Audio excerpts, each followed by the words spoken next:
So in the previous lesson, we left off where I was discussing about variable types and how variable types have access to methods that are defined in their type specification. So animal 1 was a variable of type animal. It will only have access to the methods that are defined in the animal class.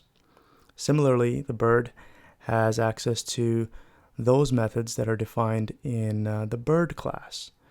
But if we take a look at the bird class, you'll notice that it's not just the class itself, it also has the animal component. It's extending from the animal class because it is, in fact, an animal. It's just a more specific kind of animal, so it inherits all of the functionality that the animal has, and then it adds on to that functionality the ability to be able to fly because it is a bird. So the bird specification is not just what you see in this class, it's a composite of the class that it extends. Alright, so now it's time to talk about interfaces and abstract classes. These are both approaches to better organize our Java code. And many object-oriented languages provide this way of structuring our code. But before I talk about interfaces and abstract classes, let me pose a problem to you so that you can see where the abstract class or an interface is applicable. So let's say we need to create two more types of animals, and they're both going to be birds. Let's say we need a chicken. So I'm going to right click here and go to new class, chicken. And a chicken, I Googled this, a chicken is a bird. So I'm going to make it extend the bird class. And we have to implement the constructor here. I'll just leave it as default. And I'll create another type of bird. Go to new class, and that bird is going to be a sparrow. And that will also extend the bird, right? And we follow the Eclipse suggestion. We implement the constructor. All right. So now we have both chicken and sparrow both extending from the bird class, right? So the bird is the parent and these two are the child classes. And these two child classes are inheriting behavior from the bird. But do you see a problem here? If we take a look at bird, it has a method in here called fly, right? Now a sparrow can fly. It makes sense for the sparrow to be inheriting the fly method. But for a chicken, the fly doesn't quite make sense. I've never seen a flying chicken before. So what do you think is the solution here?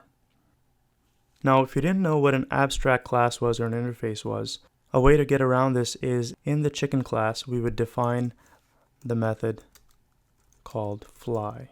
And we can print out not able to fly.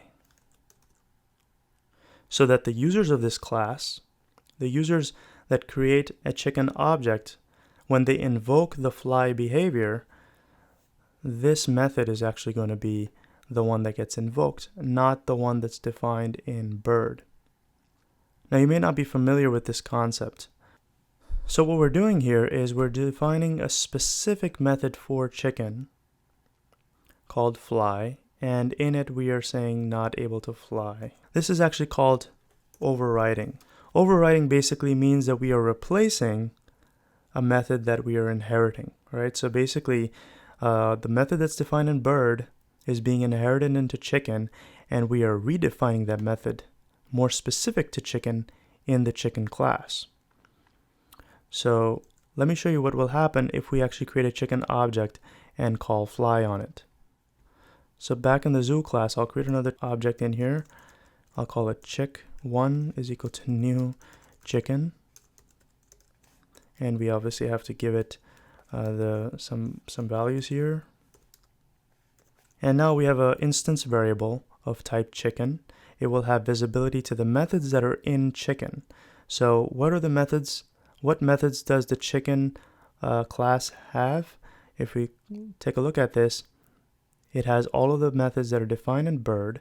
And then since bird is extending from animal, chicken has the visibility to all of those. It basically inherits all of those methods. But one thing special about a chicken is that it flies in a different way. Now let me print out what will happen here. So when I invoke the fly behavior on this instance variable of type chicken, what do you think is going to get printed? Let me run this and see what happens. Notice that it's saying not able to fly. That's because we have overridden the definition of the method fly so that it's more specific to a chicken. Now, if I go back in the chicken class and I comment this out and go back in the zoo class, notice that I still have visibility to the fly behavior. And the reason for that is because, of course, we are inheriting the fly method that was defined in bird. So now the chicken, instead of not being able to fly, it will be able to fly. So let me run this method here and notice that it's able to fly. Right, so that is called method overriding. All right, that's one approach to prevent other developers that are going to be using this code. It's one way to indicate to them that, hey, it's not a good idea to invoke the fly method on on an object of type chicken. The sparrow will just inherit the fly behavior as is because the sparrow is able to fly. But in the chicken class, we are overriding the fly behavior that is defined in bird. Now, this is one way of solving, well, it's not really solving the problem, but it's at least bringing this problem up to the user that uses this class. A better way to fix this is to remove the flying behavior from bird. If we go into the bird class, let's just get rid of this behavior, because in reality, there's plenty of birds out there that don't fly. So what we need to do now is we need to create an interface. An interface is basically a contract, and any class that implements that interface, it becomes compulsory for that class to implement the methods that are defined in that interface. Let me show you what I mean. Let's create an interface. Go to new, and we're going to call this interface flyable. All right, we are naming it after the functionality that we are trying to abstract away. That's what interfaces should be named after. They should be named after the functionality that we are trying to abstract away. So let's finish that. And now I'll define a method called fly in here. And that's it, we're done. We actually don't give a body to this method. An interface has methods that do not have bodies. And these methods are called abstract methods. All right? An interface only has abstract methods. And an abstract method is exactly what it sounds like. It's an abstraction. It's an abstraction of the idea, the general idea of something being able to fly. Now let me show you how we can apply this interface. In the bird class, I've removed the fly behavior, so chicken is happy. I don't have to have this fly behavior in chicken anymore. But the sparrow is no longer able to fly.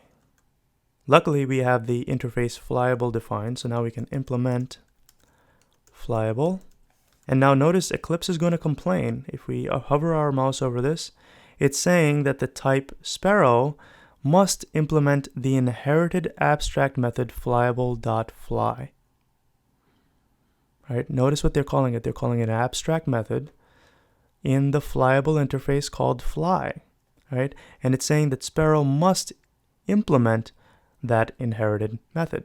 So we have to implement that. You select this add unimplemented methods and notice that it has basically forced us to put something in this body. We're defining a body in here. You can get rid of this annotation for now. We'll get back to those later. So if I don't have this method, this class is not even going to be able to compile, right? The compiler is complaining that we must implement that method. So what I'll do is I'm going to just leave a simple print line statement in here saying sparrow flying high. All right, we can get rid of that. So back in the zoo class, we obviously don't have any visibility to any fly method anymore for the chicken. So again, what is an interface? It's a contract. Any class that implements that interface, the interface wants that class to promise that it will implement that method. Now, a key thing to remember is a class can only extend one other class, right? So it can only have one parent, and that makes sense, right? A sparrow can only be one thing, right? It's a bird. A bird can only be one thing. It's an animal. Yeah, a bird could be a mammal. It could be considered other things, but what is its primary breed? It's an animal. So that's its parent class, and it will only always ever have one parent class. And sparrow will also only ever have one parent class. Any class cannot have multiple parents, right? But it can have as many interfaces as it wants, right? The sparrow can implement flyable, it can implement eatable, it can implement many other kinds of interfaces without a problem. Right, so hopefully interfaces make sense, and if they don't worry. I wanted to introduce this concept to you at least of an abstract method, because we're going to be using that a lot more throughout the course. Alright, so I'm going to wrap this lesson up here. I think it's a good time to stop. In the next lesson, we'll talk about abstract classes.